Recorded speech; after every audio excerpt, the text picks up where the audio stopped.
You premised your question on the suggestion that men who identify as women, they actually have the brains of women, right? And women who identify as men, they actually have the brains of men. So I would ask you, could you tell me a little bit more about the differences in the brains of men and women? How do men and women differ by their brains? So some of the research that they've shown is different sizes of different portions of the brain.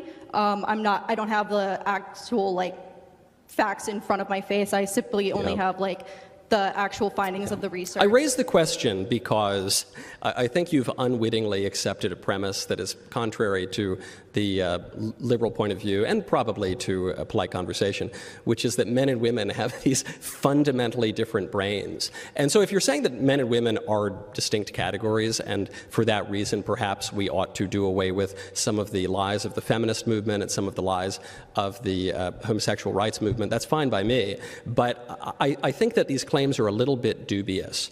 And it also undermines the premise of transgenderism. The premise of transgenderism is that one's true self is not necessarily dependent upon one's body, so that one's sex is biologically determined, but one's gender expression is not biologically determined. It's socially constructed and can be whatever one wants it to be. But the case that you've just presented for transgenderism is different than that. What you're saying is that actually transgenderism is biologically determined because the brain is an organ of the body.